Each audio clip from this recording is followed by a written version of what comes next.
नमस्कार दोस्तों, आपका हार्दिक स्वागत है बिब्लियोफाइल डिजिटल सेंटर पर।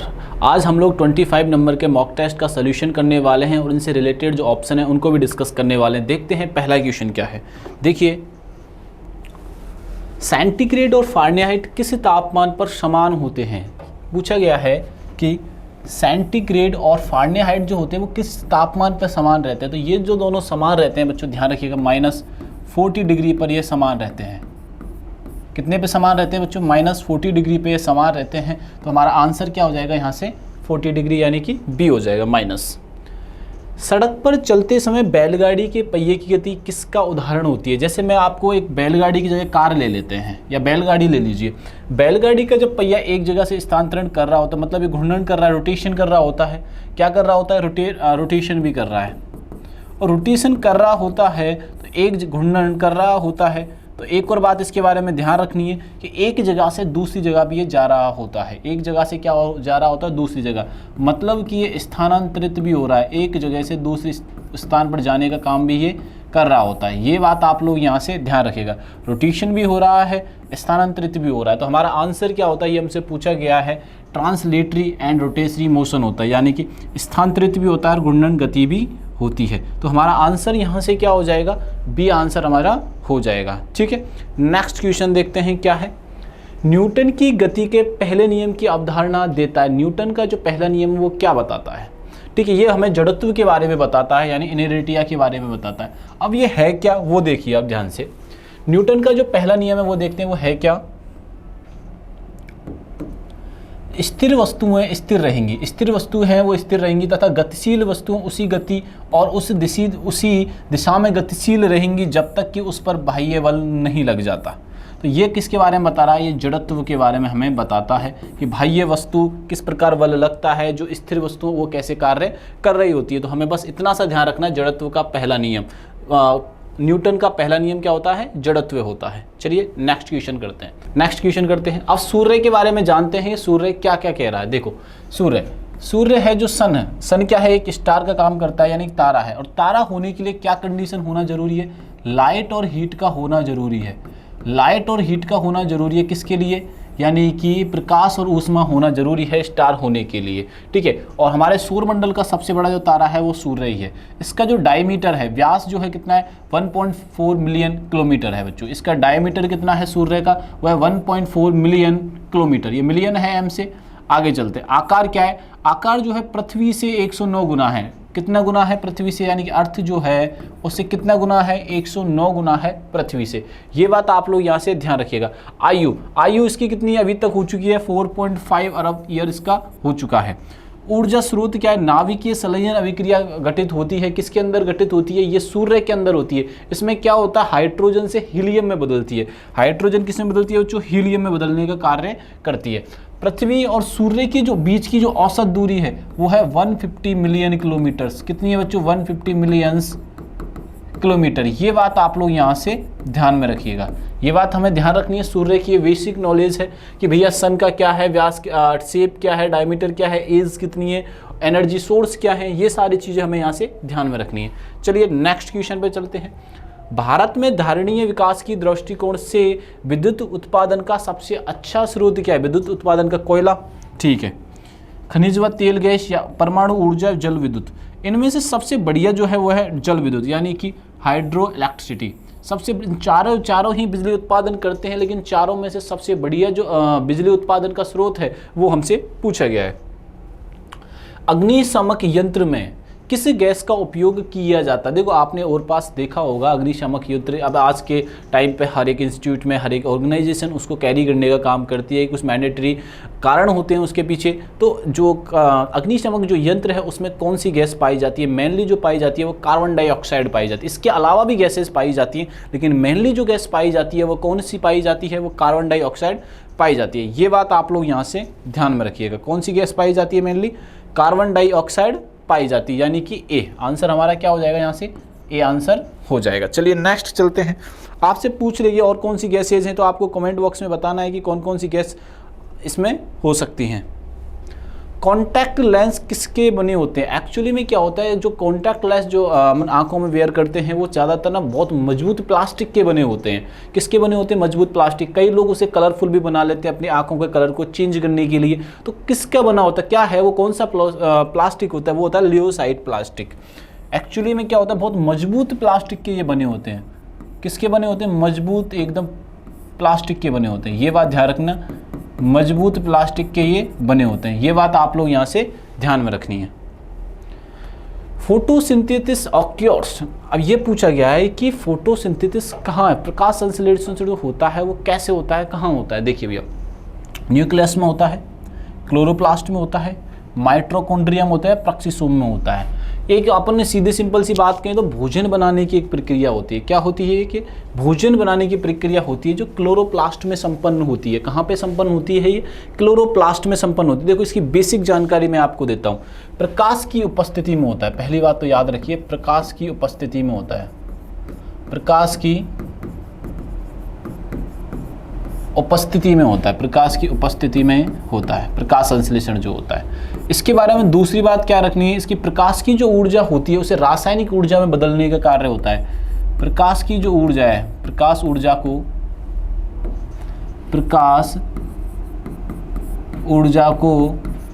रासायनिक ऊर्जा में बदलना, प्रकाश ऊर्जा को रासायनिक ऊर्जा में बदलना, इसका मेन मुख्य कार्य होता है, प्रकाश ऊर्जा को रासायनिक ऊर्जा में बदलना। बात समझ में आई कि नहीं? और इससे बेसिक जानकारी और देता हूं मैं इसकी, अभी देखिएगा। सूर्य की उपस्थिति में होता है। ये किसकी उपस्थिति में होता है बच्चों? ये सूर्य, ये दिख तो रहा है ना सभी को? हाँ दिख रहा है। सूर्य की उपस्थिति में प्रकाश संश्लेषण होता है। अब क्या होता है, CO2 और H2O मिलकर कार्बोहाइड्रेट और ऑक्सीजन होते हैं, ठीक है। ये क्या करते हैं, CO2 लेता है और जल की उपस्थिति होती है तो उसमें क्या हो जाता है, कार्बोहाइड्रेट और ऑक्सीजन ये त्याग देते हैं, ठीक है।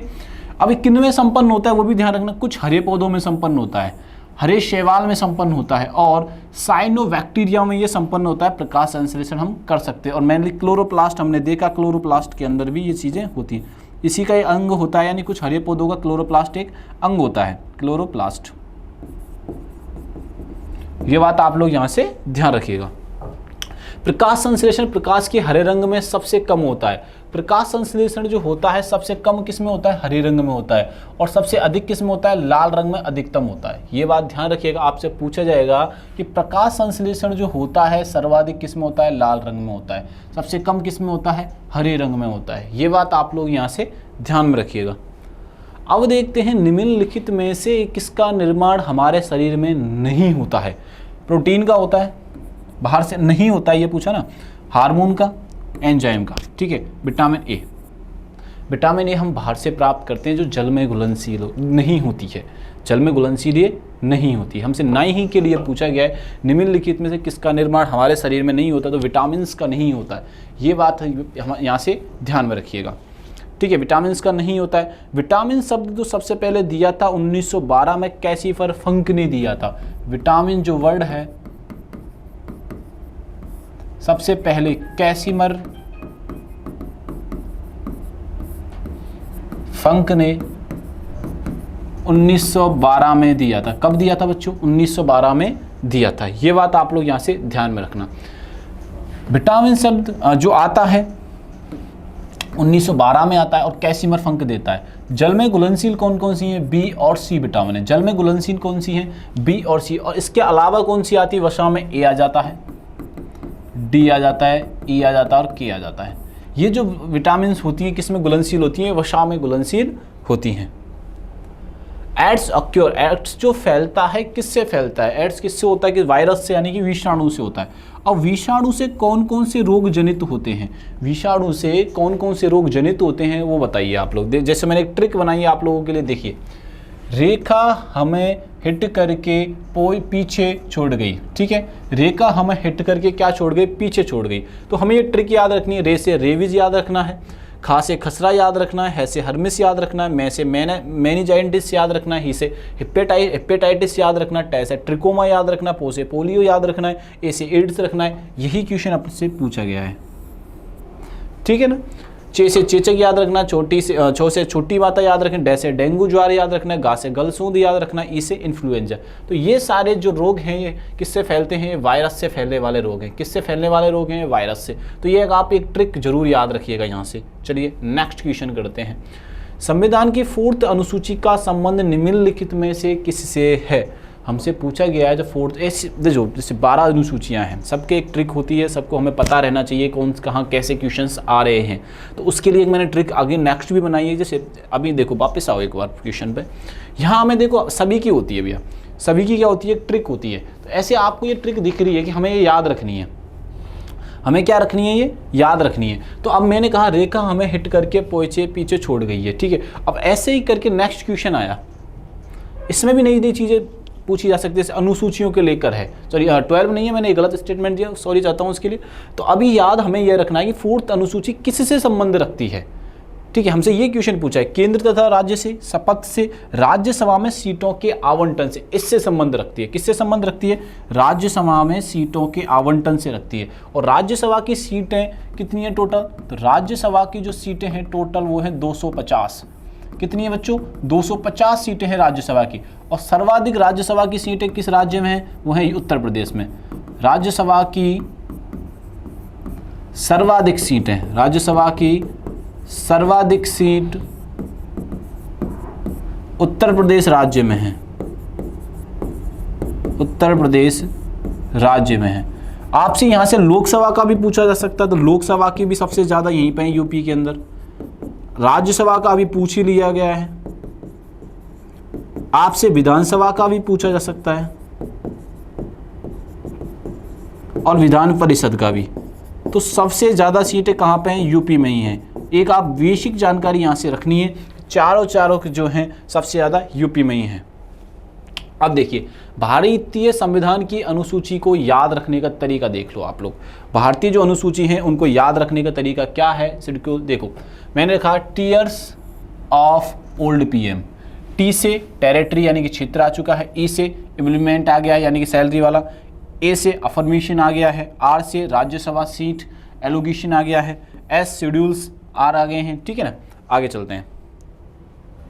ओ से अदर शेड्यूल आ गए हैं, एफ से क्या आ गया? फेडरल डिवीजन ऑफ टास्क, ओ से ऑफिशियल लैंग्वेज, ठीक है ना। आगे चलते हैं। एल से क्या? लैंड रिफॉर्म्स आ गए हैं, डी से डिफेक्शन आ गया है, पी से पंचायत राज आ गया है, एम से म्यूनिसिपैलिटी आ गई है। तो ये चीज़ आपको ऑफलाइन क्लासेज में सारी बता रखी हैं, आप मेरे से मिल लेना कभी भी। ये सारी चीज़ें आपको हिंदी इंग्लिश दोनों में डिटेल आपको बता दी जाएगी और जल्द ही आपके लिए क्लासेज भी आ जाएंगी। तो ये हमें ट्रिक इसके लिए भी, अनुसूचियों के लिए भी याद रखनी है। टीयर्स ऑफ ओल्ड पीएम, आपको 12 अनुसूचियाँ अपनी याद करनी है। तो उसके लिए क्या करना है? 12 अनुसूचियों की एक ट्रिक याद बताई है मैंने, टीयर्स ऑफ ओल्ड पीएम, ये हमें यहाँ से याद रखनी है, ठीक है। आओ नेक्स्ट चलते हैं। संविधान की प्रस्तावना के संबंध में कौन सा कथन सही है? प्रस्तावना के संबंध में कौन सा कथन सही है? देखते हैं। यह न्यायालय के द्वारा प्रवर्तनीय नहीं है। बिल्कुल भाई सही है, ठीक है, ये पूछा गया है। तो ये दूसरा है, सर्वोच्च न्यायालय के हाल के निर्णय के अनुसार ये संविधान का भाग नहीं है, इसमें 2 बार संशोधन किया गया था, उपरोक्त सही। हमसे ये पूछा गया है कि भैया हमें ये बता दो इनमें सही कौन सा और गलत कौन सा है। देखो आओ बात करते हैं एक एक करके संविधान की प्रस्तावना के बारे में। यह न्यायालय के द्वारा प्रवर्तनीय नहीं है, ठीक है, यानी कि it is not enforceable by court, नहीं है भैया, सही बात है ये, ठीक है। सर्वोच्च न्यायालय के हाल के निर्णय के अनुसार ये संविधान का भाग नहीं है। प्रस्तावना जो है संविधान का भाग है, संविधान का भाग है नहीं है, ये गलत बोल रहा है। इसमें 2 बार संशोधन की, 1 बार ही संशोधन हुआ है, ये भी झूठ बोल रहा है, ठीक है। उपरोक्त सही ऑटोमेटिक हो गया, तो हमारा सही आंसर क्या हो जाएगा? यहाँ से ए आंसर यहाँ से हो जाएगा। नेक्स्ट कुछ चीज़ें देखते आओ। 42वें संशोधन जो हुआ था, ठीक है, 1976 में होता है, इससे रिलेटेड ही है ये, ठीक है। इसमें समाजवादी, धर्मनिरपेक्षता, अखंडता वर्ड ये इंक्लूड किए गए थे, ठीक है। और सर्वोच्च न्यायालय ने केशवानंद भारती मामले में और LIC ऑफ इंडिया में ये कोर्ट वाले नियम कहा गया था, जब इस सर्वोच्च न्यायालय ने इन दोनों केसों को ध्यान में रखते हुए निर्णय लिया था।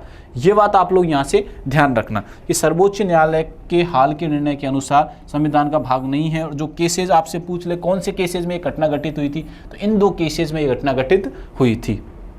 नेक्स्ट चलते हैं। मौलिक अधिकार और राष्ट्रीय आर्थिक नीति के प्रस्ताव भारतीय राष्ट्रीय कांग्रेस के निम्नलिखित कौन से सत्र में पारित किए गए थे? तो ये कराची 1931 में किए गए थे। किसमें किए गए थे बच्चों? कराची 1931 में ये चीज़ें की गई थी। ये बात आप लोग यहाँ से ध्यान में रखिएगा, ठीक है। अब इसकी अध्यक्षता किसने की, आपसे ये भी तो पूछा जा सकता है। इसकी मैं कंप्लीट इन्फॉर्मेशन अभी बता देता हूँ। देखो, कराची संकल्प को भारतीय कांग्रेस के द्वारा 1931 में कराची अधिवेशन में पारित किया गया था। इसके जो अध्यक्ष थे वो कौन थे? सरदार वल्लभ भाई पटेल थे। इसके अध्यक्ष कौन थे? सरदार वल्लभ भाई पटेल थे। 1916 में एक अधिवेशन होता है, उसके कहाँ पे होता है? लखनऊ में होता है। और इसके अध्यक्ष कौन थे? AC मजूमदार। आपसे कंटिन्यूटी में पूछा जाएगा कि अधिवेशन कौन कौन से होते हैं। एक मैंने इंपॉर्टेंट पहले सबसे पहले 1931 में जो हुआ, 1931 में जो उसकी घटना घटित हुई उसके बारे में देखा।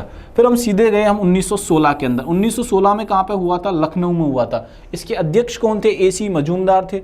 अब चलते हैं 1929 में हम जब चलते हैं तो 1929 में लाहौर में हुआ, अध्यक्ष इसके जवाहरलाल नेहरू थे।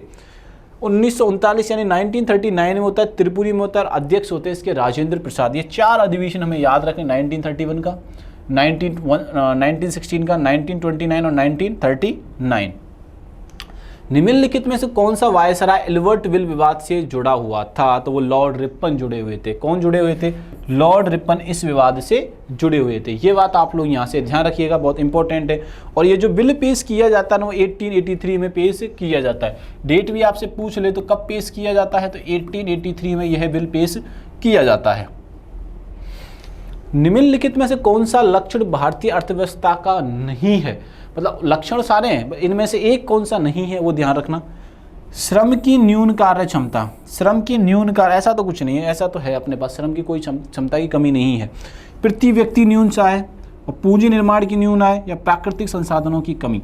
हमारे पास जो नेचुरल रिसोर्सेज हैं उनकी कोई कमी नहीं है हमारे पास, ठीक है। ये बात ध्यान रखना। अर्थव्यवस्था का लक्षण नहीं है पूछा गया है तो पूंजी निर्माण प्रति ये कोई समस्या नहीं है जो प्राकृतिक संसाधनों की कमी है। ये बात आप लोग यहाँ से ध्यान में रखिएगा। आगे चलते हैं।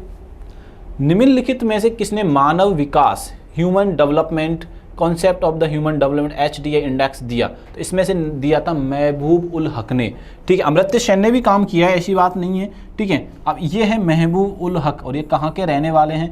ये पाकिस्तान के रहने वाले हैं। कहाँ के रहने वाले हैं बच्चों? पाकिस्तान के रहने वाले हैं महमूद उल हक।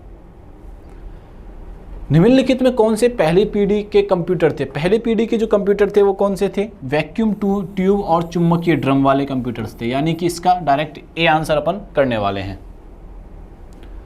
प्रसिद्ध पेंटिंग बड़ी ठड़ी किससे संबंधित है? बड़ी ठड़ी जो संबंधित है वो किशनगढ़ संप्रदाय से संबंधित है। किससे संप्रदाय से संबंधित है? किशनगढ़ संप्रदाय से ये संबंधित है। निम्नलिखित में से कौन सा गीत उत्तर प्रदेश में लोकप्रिय नहीं है? मतलब कि 3 तो हैं, तो कौन सा? एक चेती है भैया, रशिया यूपी और राजस्थान के बॉर्डर पे होता है। काजरी भी होता है। पंडवानी नहीं है। पंडवानी जो फेमस है वो है छत्तीसगढ़ में। पंडवानी जो नृत्य है वो कहाँ पे फेमस है? छत्तीसगढ़ के अंदर ये फेमस है। ये बात आप लोग यहाँ से ध्यान में रखिएगा, ठीक है। और नेक्स्ट चलते हैं। CRI के अनुसार 1993 और 2022 तक जलवायु परिवर्तन से सबसे अधिक प्रभावित होने वाले देशों में भारत का कौन सा स्थान था? तो वो था 6th स्थान, 6th पोजीशन में भारत उस समय पर था। वेस्ट न्यू एज एल्बम एम्बिएट या चॉन्ट एल्बम श्रेणी के लिए 2025 में ग्रैमी पुरस्कार से किसे सम्मानित किया गया है? तो वो चंद्रिका टंडन को सम्मानित किया गया है बच्चों। किसे सम्मानित किया गया है? चंद्रिका टंडन को सम्मानित किया गया। किस गांव को गुजरात का पहला जैव विविधता विरासत स्थल घोषित किया गया है? तो ये गुनेरी गांव को किया गया है।